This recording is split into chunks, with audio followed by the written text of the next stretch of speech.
Meaningless, says the teacher. Utterly meaningless. Everything is meaningless. This is verse 2 of the book of Ecclesiastes. In this book, the author uses this phrase 38 times. Now, this may be enough to scare you away or push you away from this biblical book. Welcome, friends, to the next installment of Series 66, where we talk about another wisdom book called the Book of Ecclesiastes. This book is full of information and wisdom about how to balance our life. Now, wisdom is God's way of showing us how to view and understand the world where God is God and we are not. We talked in our last devotion about the book of Proverbs, where it encourages us to live according to God's word, God's will, God's movement, God's wisdom in our world. And throughout the book of Proverbs, there are positive statements about how to live life and warnings about when life is not lived that way. Here in Ecclesiastes, we hear a different story.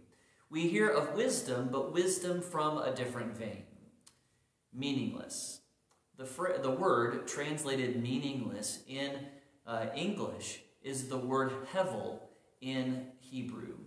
This word is best thought of as a vapor or a smoke. When you see smoke or a vapor, it looks solid. But when you try to grasp hold of it, it just simply goes through your fingers and it cannot be grasped. Ecclesiastes wants to make the understanding that all of life is temporary. It is fleeting. It is only here for a moment. And throughout the book, it reminds us that we are to understand life as precious, as important, as beautiful, but certainly fleeting. And when Ecclesiastes talks about it being meaningless, it talks about how we often as human beings spend a lot of time and effort building our lives, gaining wealth, gaining power, influence, possessions. And all of these things have a shelf life. All of them will eventually go away. So what is it that our life is going to be like? One of the things that Ecclesiastes talks about that is really interesting is that you can build a beautiful home and a beautiful life and have all the things that the world would look up to, but then go climb a mountain. And does that mountain care? That mountain was there long before you built the foundation of your home, long before you got that brand new car, long before you had a family, and it will be here long after. The ocean is the same. The tides come in, the tides go back out. The sun rises, the sun sets. So, the things that we put value in are meaningless. Yes, there are many times when we see goodness, beauty, grace, but then tragedy strikes, and it seems as if they all go away.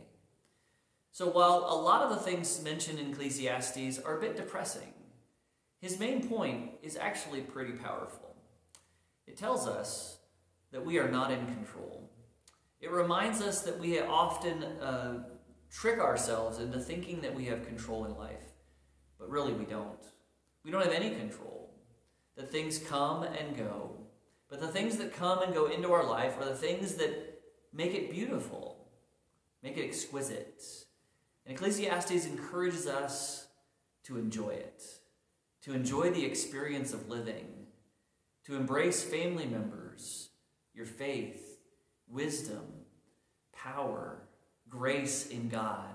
These are the things we build our lives upon, the things that will not fade, spoil, or be stolen from us. One of the most famous passages in all of Ecclesiastes was actually the theme of a well-known song. It was written by Peter Seeger, but sung by many other artists, most famously by the Byrds. There is a season for everything. Turn, turn, turn. Seeger mentioned that when he wrote this tune, he was hoping that it would unite people. But he had no idea how influential this song and this tune would be in our everyday life.